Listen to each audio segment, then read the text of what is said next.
A default Windows installation is engineered to be user-friendly, prioritizing convenience over strict protection.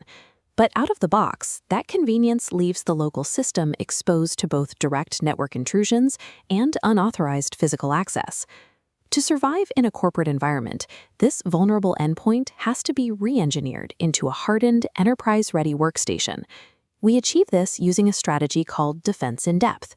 Instead of relying on a single outer perimeter to keep threats out, we build overlapping, redundant security controls.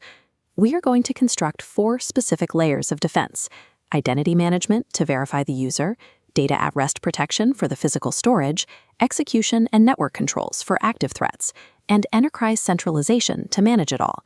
Security emerges from the systematic, deliberate restriction of access at every level of the operating system, creating a persistent barrier to intrusion.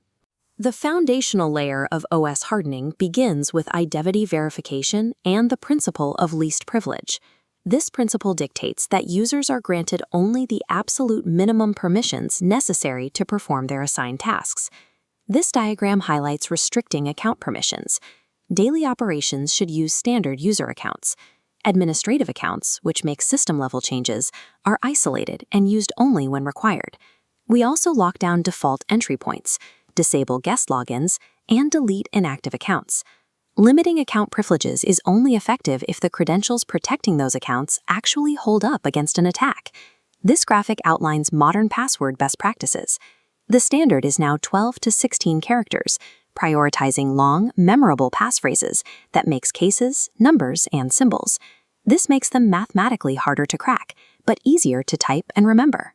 Even the strongest passphrase can be compromised through phishing or a data breach. Multi-factor authentication prevents a compromised password from turning into a compromised system by requiring a secondary verification step, like a fingerprint or a time-sensitive code sent to a mobile device. Identity management serves as the first logical perimeter. If an attacker steals a passphrase, a missing secondary authentication factor and strict standard account limitations render that credential functionally useless. With the user identity verified, the next layer protects the actual data sitting on the physical storage drive. This is a local disk properties window displaying NTFS permissions. NTFS acts as the primary access control list for Windows, dictating exactly which users or groups are explicitly allowed or denied specific rights, such as full control, modify, or read, on individual files and folders. But NTFS has a critical physical limitation. It is an operating system-level software control. If an attacker steals the hard drive and boots a separate OS on another computer, NTFS permission checks are completely bypassed. To protect data regardless of the operating system, we rely on a failsafe, data encryption. As this flowchart at the top illustrates, encryption converts readable data into ciphertext, requiring a mathematical decryption key to unlock it. Windows provides 2 built-in tools to handle this conversion, starting with the encrypting file system, or EFS. EFS provides granular, user-level control. It encrypts individual files and folders by tying the encryption process to that specific user's Windows certificate. Only the user who encrypted the file can decrypt it. For broader protection, we use BitLocker. Unlike EFS, BitLocker provides volume-level, full disk encryption, securing the entire drive, including system files and temporary data, at once. BitLocker achieves high security through hardware integration, tying decryption keys to the motherboard's Trusted Platform Module, or TPM chip.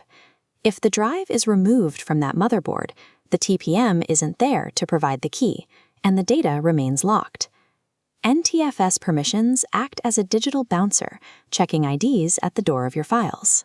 Hardware-level encryption acts as a locked physical safe.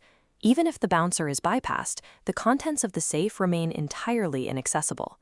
Our data is locked down, but a running workstation still faces dynamic active threats, malicious software executing locally, and unauthorized network traffic. To stop silent background privilege escalation, Windows uses User Account Control, or UAC. It acts as a hard execution barrier against unauthorized software. When a program attempts system-level changes, UAC halts the process. It forces deliberate confirmation from an administrator, ensuring no installations happen without explicit human approval. To control what reaches the machine in the first place, we configure the Windows host-based firewall. This is a stateful firewall that monitors inbound and outbound traffic. It uses configurable profiles, domain, private, and public, to automatically adapt its rules, blocking unsolicited inbound connections while allowing trusted applications to communicate. The final active layer is Windows Defender. It scans files and programs in real time, pulling from a global threat database to identify new vulnerabilities instantly.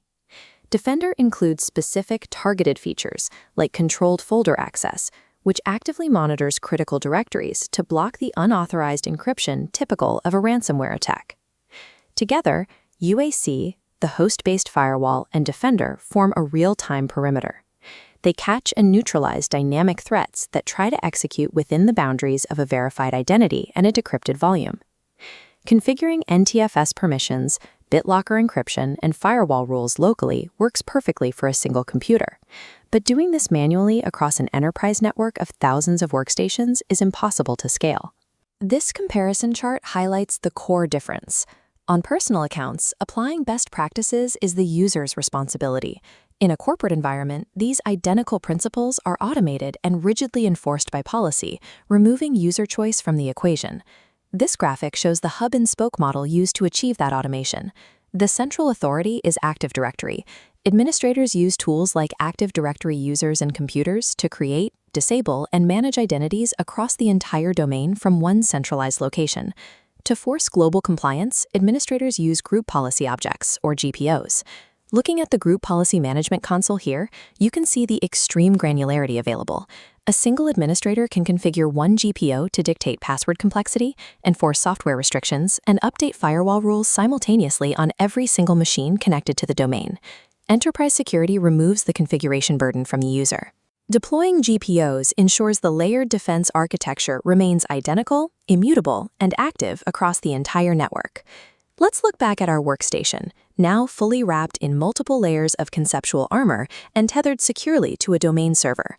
When a user logs in, the domain GPO validates their 16-character passphrase, and the system immediately pings their mobile device for multi-factor authentication. During the boot process, the hardware TPM chip authenticates the system state, unlocking the BitLocker volume so the OS can load.